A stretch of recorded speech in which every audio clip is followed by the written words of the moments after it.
السلام علیکم ورحمۃ اللہ وبرکاتہ۔ ناظرین محترم، آپ دیکھ رہے ہیں YouTube channel ever green knowledge اور میں ہوں ڈاکٹر عابد نواز۔ امید ہے ناظرین کہ آپ سب خیریت سے ہوں گے اور ہمارے اس چینل کو سبسکرائب کر چکے ہوں گے، اور اگر ناظرین آپ نے ابھی تک ہمارے اس چینل کو سبسکرائب نہیں کیا تو ہماری یہ ویڈیو دیکھنے سے پہلے آپ ہمارے اس چینل کو سبسکرائب کر لیجئے تاکہ آپ کو ہماری آئندہ آنے والی ویڈیوز ملتی رہیں۔ ناظرین، آج تاریخ زبان و ادب اردو کے حوالے سے ہماری دوسری نشست ہے۔ ناظرین، اردو شاعری کا تیسرا دور، جسے عہد زریں کہا جاتا ہے، خاص طور پر اہمیت کا حامل ہے، اور یہ میر، سودا اور درد کا مرہون منت ہے، کیونکہ اس دور میں اردو شاعری اپنے معراج پر پہنچی ہوئی تھی۔ بدقسمتی سے شاہ عالم کے اس دور میں دہلی پر پے در پے تباہیاں آئیں۔ دہلی کے شعراء نے پریشان ہو کر رفتہ رفتہ لکھنؤ کا رخ کیا، جہاں نوابین اودھ کی علم دوستی اور ادب نوازی کا ڈنکا بج رہا تھا۔ وہاں امن و سکون کے ماحول کے ساتھ ساتھ انہیں قدر و منزلت بھی نصیب ہوئی۔ دہلی کے بلند پایا شعراء کی محفلیں درہم بھرہم ہو گئی تھیں۔ لکھنؤ میں شعر و شاعری کو عروج ملا۔ نواب آصف الدولہ کے عہد سے لے کر غازی الدین حیدر کے زمانہ تک شعراء اردو کو نوابان اودھ کی سرپرستی حاصل رہی۔ اردو زبان کی ترقی کے لیے ناظرین دہلی کے بعد دوسرا مرکز لکھنؤ بنا۔ اسی لیے اس دور کی شاعری کو چند خصوصیات کے باعث دبستان لکھنؤ کی شاعری کہتے ہیں۔ لکھنؤ اسکول کے مشہور شعراء میں مصحفی، انشا، جرت، آتش، ناسخ، انیس، دبیر اور امانت وغیرہ کے نام قابل ذکر ہیں۔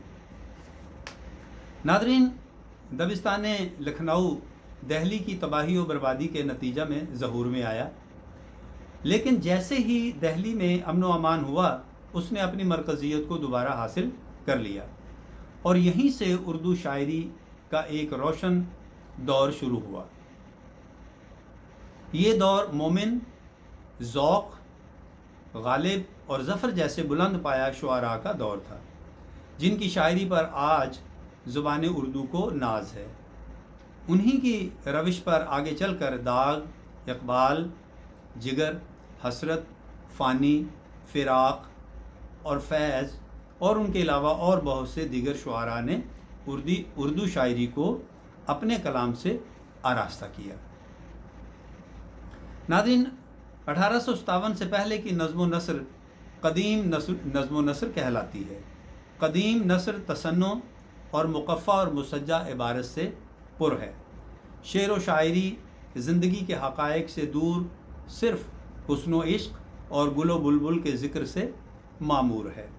لیکن 1857 کے بعد جب انگریزوں کی حکومت قائم ہو گئی تو انقلاب زمانہ اور انگریزی ادب کے اثر سے اردو نظم و نثر میں زبردست تبدیلی آئی۔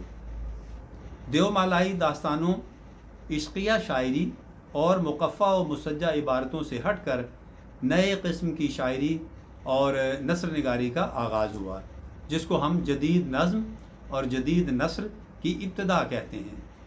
ادب برائے ادب کے بجائے ادب برائے زندگی کا رجحان پیدا ہوا۔ اردو میں جدید نظم کی بنیاد محمد حسین آزاد اور مولانا حالی نے رکھی۔ اسی طرح جدید نثر کی بنیاد مرزا غالب نے اپنے خطوط کے ذریعہ رکھی، جس کو اردو کے عناصر خمسہ سر سید احمد خان، الطاف حسین حالی، محمد حسین آزاد، ڈپٹی نذیر احمد اور شبلی نعمانی نے بام عروج پر پہنچایا۔ ان کے بعد نثر کے اس سلسلے کو مختلف نثری اصناف کے ذریعہ آگے بڑھانے میں مرزا فرت اللہ بیگ، مہدی آفادی، پطرس بخاری، پریم چند، مولوی عبدالحق، سید سلیمان ندوی، مولانا ابوالکلام آزاد، رشید احمد صدیقی، مولانا عبد الماجد دریا آبادی، کرشن چندر منٹو، راجندر سنگھ بیدی، احتشام حسین اور مسعود حسین رضوی صاحب وغیرہ جیسے ادیب قابل طور پر قابل ذکر ہیں۔ ناظرین، اردو کو عام فہم بنانے اور فروغ دینے میں انگریزوں کا بھی بہت ہاتھ ہے۔ انگریزوں کو دفتری اور کاروباری کاموں کے لیے اردو زبان سے واقفیت ضروری تھی، چنانچہ اس مقصد کے لیے سن 1800 میں ایسٹ انڈیا کمپنی نے کلکتہ میں فورٹ ولیم کالج کی بنیاد رکھی۔ اس دور کے اس ادارہ کے ذریعہ اردو زبان کو بہت فروغ ملا۔ رفتہ رفتہ اردو زبان میں اتنی صلاحیت اور وسعت پیدا ہو گئی کہ ہر طرح کے مضامین، خیالات اور علوم جدید واضح طور پر بیان کیے گئے۔ موجودہ اردو زبان تقریباً 1000 سال کا طویل سفر طے کر کے ہم تک اس صورت میں پہنچی ہے۔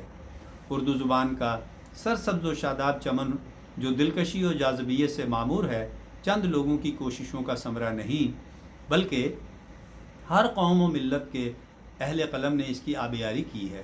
یہ گنگا جمنی زبان کسی ایک مذہب، کسی ایک زبان یا کسی ایک طبقہ کی تنہا مرہون منت نہیں، بلکہ اس ہر دل زبان کی نشو و نما میں ہندو، مسلم، سکھ اور عیسائی سبھی کا ہاتھ ہے۔